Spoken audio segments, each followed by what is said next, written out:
parmi les questions que vous me posez souvent et à très juste titre, chers amis, je vous en remercie, c'est quelles sont les différences, quelle différence en anglais entre must et have to. Bon, évidemment, ces deux-là, c'est pour l'obligation. Mais il y a beaucoup de subtilités que je vous propose de démêler in a joyful atmosphere, dans la joie et la bonne humeur. Donc must, c'est vraiment très très fort, hein. C'est vraiment l'obligation. La nécessité, recommandation forte en fait, c'est quand on vous donne un ordre mais en étant un peu sympa, mais ça reste quand même un ordre. Et c'est souvent basé sur l'opinion de celui qui parle. Par exemple, I must do it, ça vient de moi, ça ne m'est pas imposé. Et c'est la grosse différence avec have to, en fait, qui est beaucoup plus lié à une nécessité interne qu'on m'a imposée. Je vous explique. I have to do it, on m'a imposé de le faire. I must do it, c'est le contraire, ça vient de moi. Donc, have to, ça s'impose à moi. Must, c'est moi qui me l'impose et ça va vers l'extérieur. Ok, vous pouvez le voir de cette façon. Et pour vous le retenir, voyez le H et avant le M dans l'alphabet, petit moyen mémotechnique. Voilà.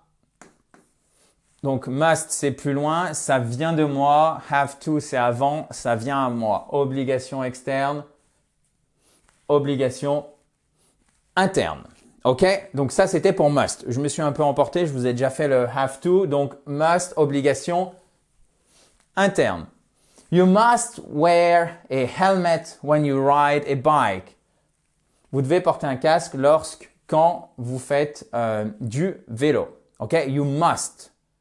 C'est une obligation, une nécessité. Là vous allez me dire oui mais you must wear, c'est quelque chose qu'on m'oblige, donc pourquoi tu me dis que c'est une obligation interne? Non, non, non. Ça peut être utilisé pour une obligation, une recommandation forte, mais must peut être aussi utilisé pour une obligation qui vient de soi-même. Il y a plusieurs possibilités, ça vient du contexte. Par exemple, une obligation forte liée à la sécurité personnelle. Must I finish, ce qu'on a vu ici. Autre exemple, must I finish this work by today? Dois-je terminer ce travail aujourd'hui? Là, vous voyez, c'est pour questionner sur une nécessité, une obligation. C'est en fait, est-ce que je suis obligé de terminer ce travail aujourd'hui? Must I finish this work today? Today, et vous remontez. Pourquoi? Parce que c'est une yes, no question. All right? Bon, là, on va vraiment caractéristique par caractéristique. Donc must, souvenez-vous, nécessité, recommandation forte et c'est aussi une obligation que vous imposez à vous-même. Have to, c'est aussi une nécessité, une obligation, d'accord? Mais elle est souvent externe, elle est imposée par une personne, une règle, une loi. Par exemple, I have to submit my assignment by Friday. Je dois rendre mon devoir. Voilà, je dois rendre mon devoir avant vendredi. On aurait pu traduire aussi par d'ici vendredi pour Friday. Vous faites bien attention, vous avez votre apostrophe ici qui signifie que l'accent tonique est sur la première syllabe. C'est pas Friday, c'est Friday. Et évidemment, tous les jours de la semaine, les mois dans l'année en anglais ont une magnifique majuscule. Donc regardez, I have to submit my assignment by Friday. Je dois rendre mon devoir d'ici vendredi. Si je disais I must submit my assignment by Friday, c'est quasiment la même chose. Attention, parfois ils sont interchangeables. On est vraiment sur la nécessité, on m'oblige à. D'accord? Mais la petite différence, quand vous dites I have to, on sent que ça vient vraiment de l'extérieur et que c'est pas quelque chose dont vous avez envie. D'accord?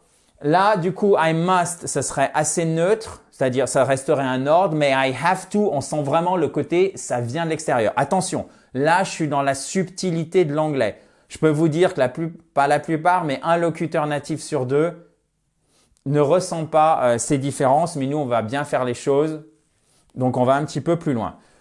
L'obligation Dans cet exemple, celui que je vous ai donné, il est probablement imposé par un professeur ou un supérieur. Donc là, on insiste vraiment quand on utilise le have to sur l'obligation qui vient de l'extérieur. Alright? Autre exemple. Do you have to work late tonight? Là aussi, c'est une yes-no question, donc on remonte sur la fin. Do you have to work late tonight? Dois-tu travailler tard ce soir? Littéralement, est-ce qu'on t'oblige à travailler tard ce soir? Ok? Donc là, c'est vraiment une interrogation, une obligation qui peut être imposée dans les circonstances ou par autrui. Si je disais must you work late tonight? Ben déjà, c'est un petit peu bizarre quand même. Must you work late tonight? Grammaticalement, ça va. Mais c'est aussi quelque chose qu'on ne dira pas. Donc parfois, vous voyez, au-delà de la grammaire, il y a des emplois qui sont beaucoup moins courants ou tellement soutenus que dans les conversations quotidiennes, on va utiliser do you have to parce qu'en fait, quand vous devez travailler tard le soir, bah souvent, c'est quelque chose qu'on vous impose. Ça peut être un client si vous êtes freelance, ça peut être votre patron si vous êtes employé, etc. D'accord? Donc souvent, ces deux-là, quand je vous parle de ces deux-là, il s'agit de must et have to. En fait, si vous voulez, la plupart du temps, ils se recoupent. Mais parfois, il y a des petites différences ici et ici. La différence, pour résumer, c'est que le have to, c'est une obligation qui vient de l'extérieur. Must, c'est une obligation que vous imposez à vous-même. Et techniquement, celui-ci, c'est un modal. Celui-ci, il est dit semi-modal. Donc, il faut le conjuguer. C'est pour ça qu'il se conjugue. Je ne rentre pas dans les considérations linguistiques. Mais par contre, vous le conjuguez bien, s'il vous plaît. She has to finish her report by tomorrow. Elle doit finir son rapport d'ici à demain. Vous vous souvenez, by Friday, c'est aussi d'ici à demain, d'ici à vendredi ou même avant vendredi, ok? Presque avant vendredi, on va dire, pour faire simple. She has to finish her report by tomorrow, ok? Donc ça vient, c'est le boss qui a dit, fais-moi ton rapport. Et là, le collègue, il dit à un autre collègue, She has to finish her report by tomorrow. Et she must finish her report by tomorrow. Elle doit finir son rapport d'ici à demain. Vous voyez, c'est quelque chose qu'elle s'impose. On se doute bien, ça vient de l'extérieur, mais c'est beaucoup plus neutre que she has to. She has to, c'est clair que ça vient de l'extérieur. Là, c'est une obligation, un ordre, mais c'est beaucoup plus diffus quant au fait que ça vient de l'extérieur ou c'est quelque chose qu'elle s'impose à elle-même. D'accord? Très souvent, dans un contexte formel, on va utiliser must. C'est ce que je vous expliquais juste avant. Et dans un contexte informel, ça sera plutôt have to. Donc, vous voyez, parfois les règles grammaticales ou les nuances sont un peu tordues, si je puis dire, par l'usage réel, c'est-à-dire l'usage au quotidien qu'on fait de have to et de must. Voilà. Maintenant, vous êtes vraiment au point, vous êtes au top. Sauf qu'on n'a pas encore vu la négation.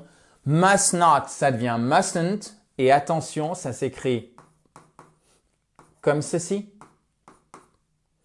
Faites bien attention.